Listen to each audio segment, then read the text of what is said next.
Mercy, luxurious, Heat Nation, yeah, Mercy and Lago, down to Biscayne, yay, 5 on the floor, ride for my dogs, Ware, here's the thing, you can check the score, hustle hard, couple scars, wearing bubble frauds, down to Biscayne. Kept the floor playing, got it all banned. Y'all seen the block, stop with one hand. And Pat we trust, Inspire have the guts. We're here to bring the heat, y'all can hang it up. Welcome to 5 on the Floor, a daily insider show on the Miami Heat and the NBA, featuring Ethan Skolnick, Greg Sylvander, Alex Toledo, Brady Hawk, and others from the 5 Reasons Sports Network.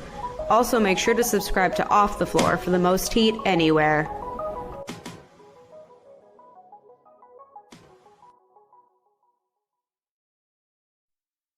All right, welcome back to 5 on the Floor, post-game show, not live tonight. I'm Ethan Skolnick. You can follow me at Ethan J. Skolnick on 5 Reasons Sports. I got Brady Hawk. You can follow me at Brady Hawk 305. Miami Heat beat the Philadelphia 76ers by a final score of 117-105 on the strength of a 34-22 fourth quarter. We will do all the regular stuff tonight, but we're also going to look ahead a little bit to Wednesday night. We'll get to the player of the game as we go forward as well. But the consequence of this on a weird night, because the Heat are playing on the same night as the national championship game, which I do not know why the NBA is doing that these days. But Philadelphia really didn't play anybody. I mean, we have to acknowledge that. They're not really trying to win. They're trying to keep their pick. No Maxey, no Embiid, no Paul George. Right down the line, Jared McCain was hurt early in the season. Basically been relying on Quentin Grimes.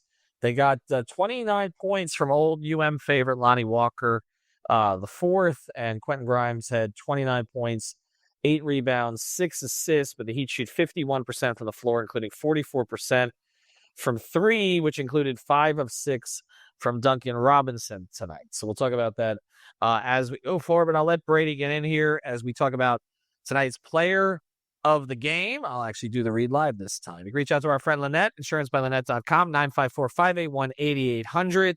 For car insurance, homeowners insurance, renters insurance, Lynette's the person to go to. Also a huge Miami Heat fan based in Lauderhill, services the entire Tri-County area, though. 954-581-8800 or insurancebylynette.com, the aggressive insurance agency. Today's player of the night, Brady, is? I think it's Duncan Robinson. He led the team in scoring. He had 21 points. The efficiency specifically, like 7 of 8 shooting, 5-6 from 3. He was attacking well. Like, he just did things pretty efficiently. It's just funny that it comes in a game where they don't have Bam, where he's been linked to Bam for so long, where it's always the handoff stuff. It was just a lot of randomness from him. It was a lot of off the catch stuff where he had some actually like open looks that I don't remember him having in the past. He had like a weird step back 3 in transition that he had. Attack for an and one. Like, he just had positive play. This is his 3rd game back. It just feels like he's getting back in the mix here. But I think kind of the big takeaway with him is I think this kind of is his role. I think this is kind of where it needs to stay if Miami's trying to make a push in the play-in and then try to get into the first round or whatever.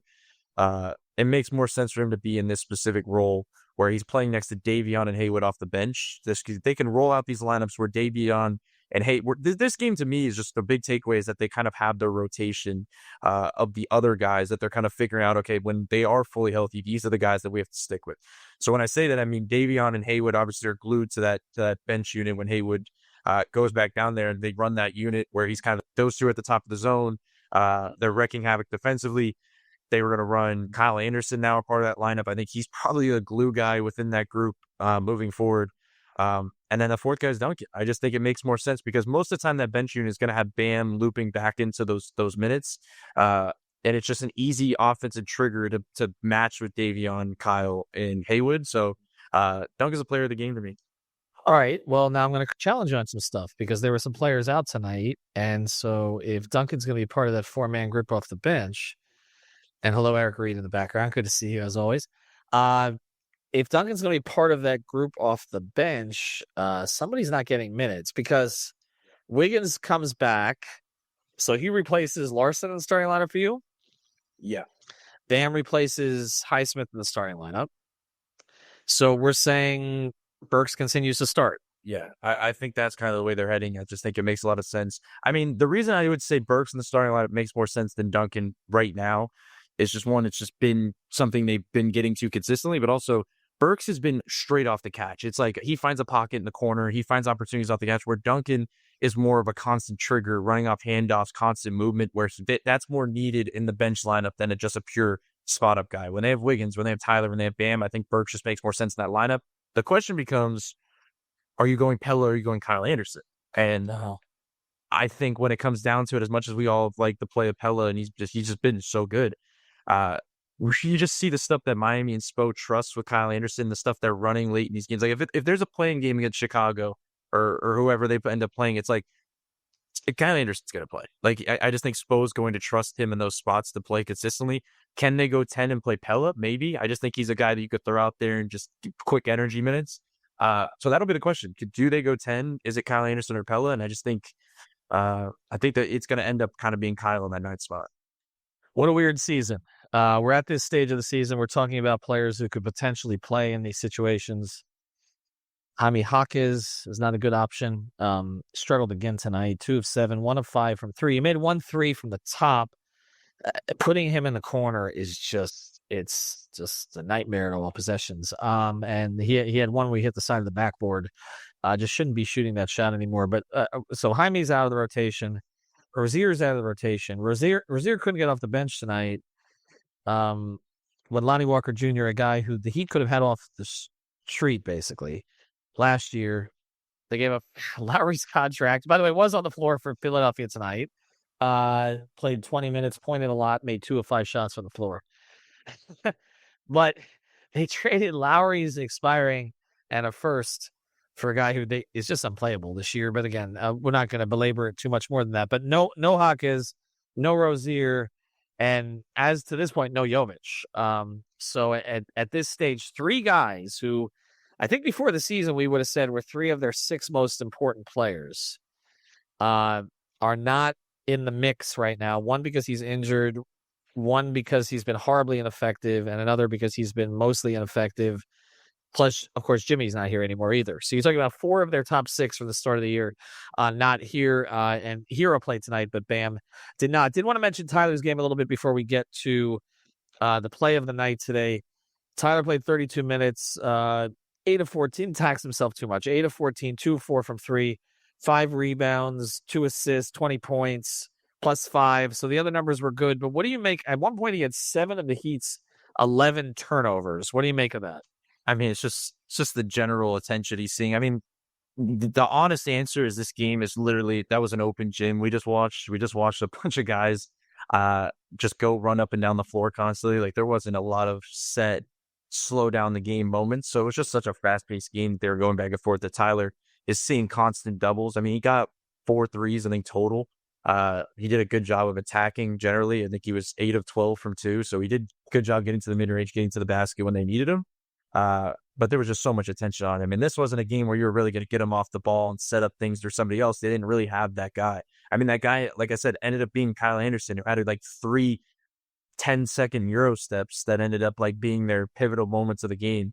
So it was just a weird environment for Tyler. I know sometimes in these games he could go off because he's kind of the main scorer. Like he can go out and score 40, but I think he realized he didn't really need to. Like he doesn't need to tax himself at this point in the season to go do that. I think they could have got through this game without it. So, I mean, the turnovers, I'm not really worried about that in the long run when they kind of have everybody else, in the mix. All right. So what we're going to do now, we're going to get to the play of the night, sponsored by our friends over at Mobile CRM and Staffing Services. Nelson joined me on the podcast the other day. If you're in a medical office, you work in a hospital, reach out to these people. They're really good folks, and they'll take care of you. Whether they bring the X-ray equipment and staffing to you. You can find them at Mobile CRM and Staffing Services. It's c-armandstaffing.com. c-armandstaffing.com. They explain there exactly what they do, but again, primarily they'll bring the X-ray equipment to your medical office. 561-891-9620. It's 561-891-9620. Nelson has been rooting against the Heat. He wants the draft pick to be as high as possible. But we know a lot of you Heat fans feel that way. But even Alex today was like, no, I kind of want them to make the playoffs. So everybody's changing their tune at this stage. All right, play of the night. What do you got? I'll give it to Khalil Ware. He had one of them where the ball just came off the rim and he like cupped it and somehow got like a crazy one-handed putback dunk. He also had a miss that could have been play of the game where he kind of went down the middle of the floor on the roll and he like looked like he was going to dunk it and kind of went underhand. And he ended up missing it. But he ends up with 19 points, 17 rebounds. This felt like a game, like I told you, it was an up and down, fast paced game, like an open gym. This felt like a game he was going to just put up a bunch of stats like this. But I think it just kind of shows. I mean, they weren't pressing with him either. Like, it wasn't something where they were drawing up a bunch of plays, giving him different looks. It was pretty much the same role he always plays. It's just more opportunity on the roll and that type of stuff. So it was just a lot of cleaning stuff up around the basket.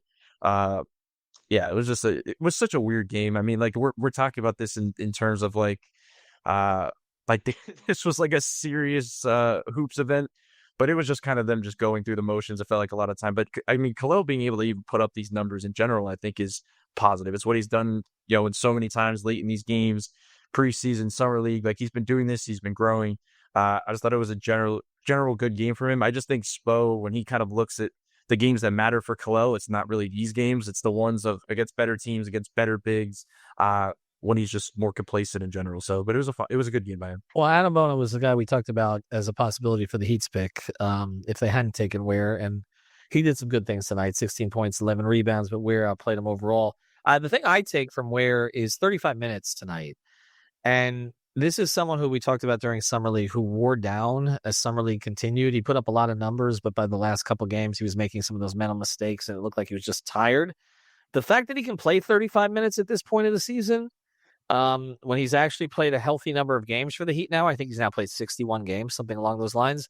That's good. I think that's a good sign going forward. I think the fact that he's gotten through the season and he's not wilting at this stage is a positive, even if it's not the best opponent on the other side. We'll get to defending the house here in a second, and I know we could talk about Ware there as well. I just want to take a second just to comment on the Sixers in general. I really should have Alex here for this because I know he's the would you rather be the Sixers guy along with Sedano. Well, what a bleep show this year. Like, seriously, like this was a team that people thought was a top 3 in the East, that had made all the significant moves. Part of this is because Daryl Morey gets a pass from the media because he talks to the media. I said that for years. But, like, this is a disastrous season. And I know Heat fans are frustrated. I get it because, 30, what is it now? Were they 37 and 36 and 43 is not what they're expecting to be at this point of the year. They got to win their last 3 to head off having their worst record since 14-15. But again, the context. Since Riley took over, the Heat have had two sub-30 win seasons since 1995. This will be the Sixers' 8th. So this is just a constant cycle of them trying to get bigger picks. They were supposed to be out of the process at this point. You can say, well, Embiid got hurt. Could have seen that coming. Paul George, they got to get out of that contract now. That's a mess. They had the Harden situation and they compounded it, made it worse. So just a moment of silence here for the Sixers. They've got some interesting pieces coming in next year. Maybe they'll get Cooper Flagg. If they get Cooper Flagg to play with Maxey and Grimes. A good trade for Grimes, by the way. Trading Caleb Martin to get Grimes. Poor Caleb. His agent did him dirty. All right, let's get to the Defending the House segment. Friends over at Real Estate Shop. You can find them at realestateshopfl.com or the Fort Lauderdale Realtor on Instagram. Reach out to Javier. They'll take great care of you. This is a family business. They service the entire Tri-County area. I always mention that, but based in Broward County. They're honest with their clients. That's the biggest thing. Good people as well. Make sure to follow them on IG to get a sense of everything that they do. They're right here in the local community, and they'll get you the best possible deal for your house, whether you're buying or you're selling. So check them out, realestateshopfl.com or the Fort Lauderdale Realtor. We always have them sponsoring our Defending the House segment. The defense tonight, again, playing a shell of a team, but what are we looking at? 12 of 38 from 3, 38 of 88 from the floor. Do you have confidence? I'm going to start with Davion here. By the way, Davion Mitchell was a plus 27 tonight in a 12-point win. That means the 15 minutes, the 12 and a half minutes that Davion was off the floor, they got outscored by 15. Like, you can't take him off the floor for very long lately. Also, by the way, 9 assists, 1 turnover tonight. 9 assists, 1 turnover. It's only 5 of 12 from the floor. But again, another double-digit point performance, which is all, you get that. It's a bonus. 9 assists, 1 turnover. But, in the context of everything, we know he's about defense first. Are you comfortable with where their defense is going into this game against Chicago, which does have some meaning? once again, it's all about if they're healthy. I mean, if they have Wiggins and they can put everybody into the right slots, 100%. I think they've been defending at a much better level in general. Like I said, who defended the house best? I think it was probably Spo right now, just because he's actually, I think, pressing the right buttons in terms of the rotation, just because we've talked about different decisions that he's made that we weren't fans of. But it feels like right now they've found this rotation. It is just generally working. So I will say, I mean, Davion, this was just a really good game from him in general. It's not new here. I mean, the 9 assists, I think that's one of the interesting parts, is because he's not somebody that's seeing a second defender usually, obviously. He's somebody that's going to go one-on-one off the ball. He's going to be helped off of. But he creates constant movement and people helping over because he puts a shoulder into his defender every time on every drive, and it forces that first rotation, and it's always a quick dump down or it's a kick out, and he just kind of generates his assist that way. That it's an interesting way of going about it. Obviously, there's the usual pick and roll stuff, the swings that he gets. But he's just playing really good basketball. I mean, the 9 assists, 1 turnover, the 12 points, all of his points seemed that he had one lead. Yeah. We had Bone on the ISO, kind of got a step back jumper to fall. He's just so animated. What is a fun part of it, just because I just think they need his energy. I think in a playing game environment, they need him to come in off the bench, lead the team in minutes like he did tonight, and just be a constant bulldog, bother guys on the other team, whether it's in Chicago like Giddey or Kobe White. He has the ability to do that, and he has the offensive upside to just he's not a negative out there just because of the finishing. The finishing is probably one of the most interesting things of everything, because he's just been such a good finisher through the contact. So credit to him. He's been a major reason why the defense has seen a turnaround. Yeah, I mean, you talking about what the offensive liability he was as a rookie. I think he was ranked like the worst offensive player in the league. He's not been that since he's been here. He's not been that since, and he's been willing to take the shots too. And it's interesting when he's willing to take the shots, and I'm watching who they had playing point guard last year, and Kyle Lowry. And one of the big frustrations, which was one of the reasons that I endorsed the Rozier trade, unfortunately, was because Kyle wouldn't shoot. He wouldn't. Well, Terry would shoot. So Terry will shoot, but Kyle wouldn't shoot last year, and it blew up the offense a ton of times. And I'm just watching Davion Mitchell, and I'm saying, man, this is why you invest in the younger players sometimes. I think the Heat have learned their lesson about trying to manage players as they age. But you look at where Kyle is in his career right now, and you look at where Davion is, and they've got a player on the upswing. It's just unfortunate that it took the mistake of trading for Rozier to get here. But other than that, they've got a pretty good outcome here with a pretty good player who I think is a pretty easy re-sign. Unless he gets a crazy offer from somewhere else, he'll be back next year. But to be a fan favorite at this stage, very quickly here, Davion Mitchell deserves a lot of credit. Plus 27 tonight. Insane number for him. All right, that's it for us for tonight from the arena. For Brady, I'm Ethan. Follow all of our sponsors. Also, Prize Picks. Use the code FIVE. Put down the 5, get 50 to play. And Off the Floor, that's our Discord server. Links always here in the description. Also, check out our other promotions. We put other promotions in there right now. We got one for your fitness. We got one for gummies. We got everything. Just check it out. You'll get discounts through 5 on the floor and the 5 Reasons Sports Network. Have a good one, everybody. We'll have full prep for, I guess, the game of the year. Two really mediocre teams squaring off to have home court in the 9-10 play-in game. So that's a good way to end.